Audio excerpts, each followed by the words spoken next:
Thank you again for being here, and thank you for being part of a historic discussion. I invite you to join us in our campaign to take back North Carolina's 4th District.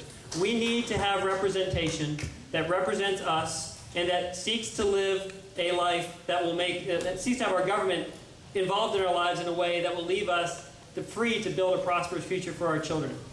Mr. Price is a good man. He has served us well for 22 years. But at the same time, we have to recognize that we desperately need new ideas and a new perspective to solve our problems. You can't talk about not having sacred cows on one hand and then claim that research is a sacred cow on the other hand. Everything's got to be on the table, and it starts with asking a basic question of what's the role of the federal government and how do we move towards a sustainable future where we can be free to build our own communities by creating our own businesses, growing our own jobs, and once again, earning profits by doing well and doing good. That's where I'm at. And the last thing I'd say, Mr. Price talks about the idea that we can go ahead and retroactively raise the liability cap for oil companies, like that makes the situation better. Washington has a habit of trying to close the barn door after the horse has long gone. And it's the fact that Washington intervenes in these regulatory frameworks by putting these liability caps in place and serving the special interest that allows the accidents to happen in the first place. It's happened before, it will happen again. We are living through extremely tumultuous times. We desperately need an honest conversation.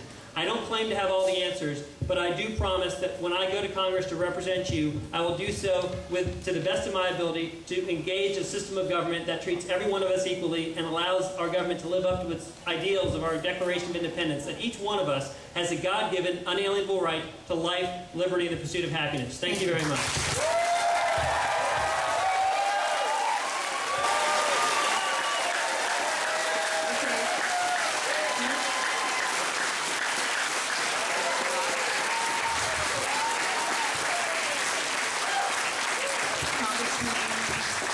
Congressman Price, you can close out with 2 minutes.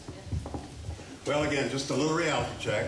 The man from which you heard that ringing denunciation of corporate malfeasance is the same man who says the federal government has no authority whatsoever. Forget about liability caps. The federal government has no authority whatsoever to guarantee safety in offshore drilling. So need to bring these things into line. But here's what I want to say in closing. And I say this as someone who has lived here quite a while, but who chose to live here. My wife's here tonight. Our young family came here some years ago to take a good job.